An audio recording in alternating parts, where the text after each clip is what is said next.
त्या घरीत बहुतेक. व्हॉट? हां, ते गडबडीमध्ये राहिल्यात.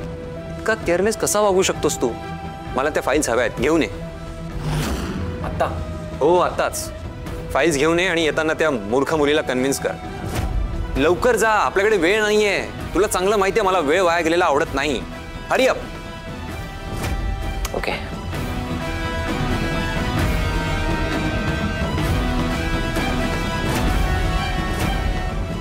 तू काय स्वतःला माझा पण मालक समजतोस?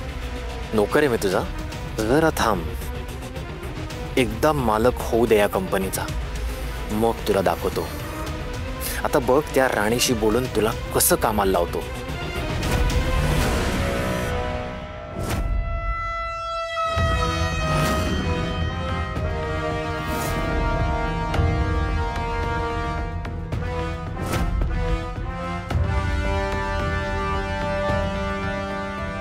आई, मी काय म्हणते?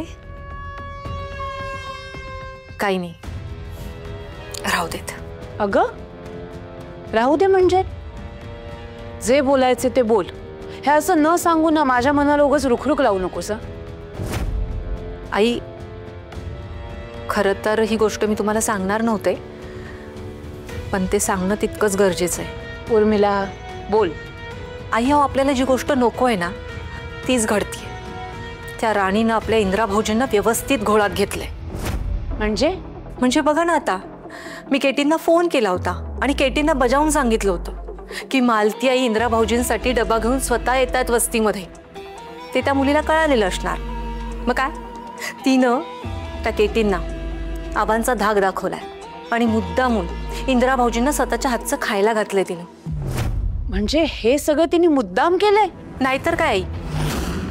आता बघा ना, वस्तीमध्ये सुद्धा माच करते ती मुलगी. आता फॅक्टरीमध्ये सुद्धा तेच करते ती. आता फॅक्टरीत काय केलं तिने? मला विक्रांतचा फोन आला होता आणि आता इंदिरा भाऊजींना पण तिच्या हातापाया पडावं लागणार आहे असं म्हणत होता तो. उर्मिला, तोंडाला येईल ते बोलू नकोस. म्हणूनच मी सांगत नव्हते आई तुम्हाला. चिडलात ना तुम्ही माझ्यावर. आता त्या प्रोजेक्टसाठी विक्रांत आणि इंदिरा भाऊजी किती दिवस रात्र राबतायत आणि त्या प्रोजेक्टच्या क्लायंटला काय हवंय तर त्या राणीचा फेस. आणि ते कशासाठी? त्यांच्या त्या प्रोजेक्टसाठी. काय? या फडतूस मुलीचा फेस हवाय त्यांना प्रोजेक्टसाठी? हो नाही, ते क्लायंट ज्या वेळेला आले होते ना फॅक्टरीमध्ये तेव्हाही सतत त्यांच्या पुढे पुढे करत होती. त्यांना व्यवस्थित घोळात घेतलेलं असणार तिनं आणि व्यवस्थित प्लॅन करून तिचा चेहरा वापरायला सांगितलेला असणार.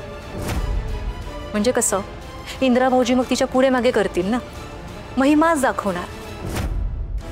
अयो, मला हेच कळत नाहीये, ती मुलगी आपल्या इंदिरा भाऊजींच्या एवढं मागे का लागलीये? का त्रास देते ती त्यांना एवढा? बस आता बस. या राणी नावाचा त्रास मला कायमचा संपवायचा आहे. मला नकोय ती माझ्या इंद्राच्या आजूबाजूला.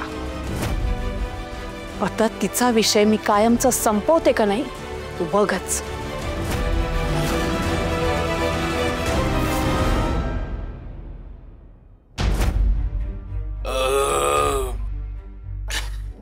गजा भाऊ, काही वाढू का अजून?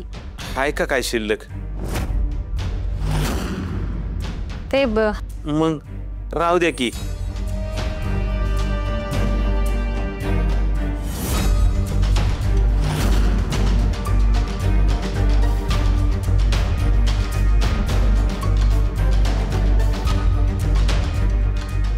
हे असंय बघा बुवा, त्याचं काय आहे, ज्या कामासाठी आलतो ना तीच मी जरा वाईट जरा जेवण नाही झालं. तुम्ही असं जेवायचा आग्रह करत जाऊ नका बरं का. अहो मला नाही म्हणवत नाही. आणि बघा ज्या कामासाठी आलो तो तीच विसरलो. ही फोटो पाठवलेत मालतीबाई साहेबांनी.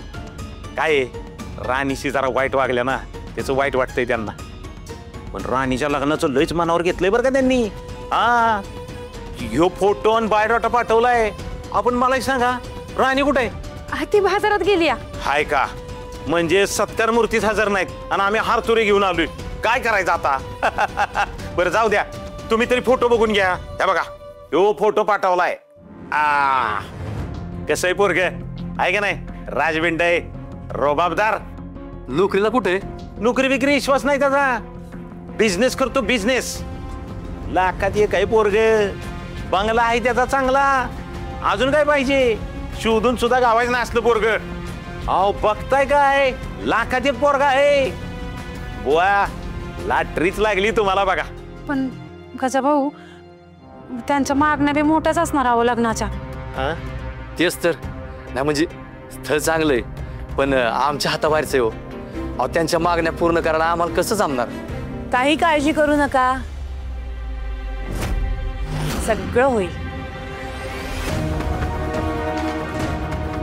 साहेब मालती भाईसाहेब तुम्ही या की बसा. अहो.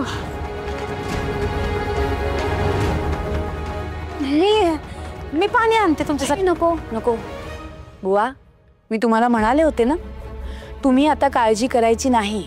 सगळं काही मी करणार आहे. यांच्या हॉस्पिटलचा खर्च, ऑपरेशनचा खर्च, राणीच्या लग्नाचा खर्च, सगळं काही मी करणार. काय झालं, असे का बघताय? आता मी म्हणालेच होते ना तुम्हाला, मी जबाबदारी घेणार म्हणून. पण भाईसाहेब पण वा, आजवर तुम्ही किती निष्ठेनं सेवा केलीत आमची. त्याची काहीतरी परतफेड करू द्या मला. आणि तुमच्या राणीला मी आत्तापर्यंत किती चुकीचं समजत आले होते, किती चुकीचं वागले मी तिच्याशी. त्यामुळे आता मला तिच्यासाठी काहीतरी चांगलं करावं असं वाटतंय. तर करू द्या ना मला. तुम्ही आजवर यांची जी सेवा केलीत त्याची परतफेड म्हणून मी इतकं तर करूच शकते ना. हे बघा, यांनाही बरं वाटेल. बघितलं का किती मोठं मन आहे बाईसाहेबांचं. मला सारखं म्हणतात राणीचं चांगलं झालं पाहिजे, राणीचं चांगलं झालं पाहिजे. मी स्वतः लक्ष घालणार आहे असं बी म्हणल्या मला. हो गजा भाऊ, आता माणूसच माणसाच्या कामी नाही येणार तर कोण येणार? तुम्ही काळजीच करू नका. जितक्या लवकर होईल ना तितक्या लवकर आपण तुमच्या मुलीचं लग्न उरकून टाकू. नाही म्हणजे स्थळ चांगलं आहे ना, उगाच हातचं कशाला सोडायचं. आणि अहो, हल्ली चांगली स्थळं मिळतायत कुठे, म्हणून म्हटलं. आणि यांनाही माझं म्हणणं पटलंय बरं का. तेही जातीने हजर राहणार आहे त्या लग्नाला, तुमच्या मुलीला आशीर्वाद द्यायला.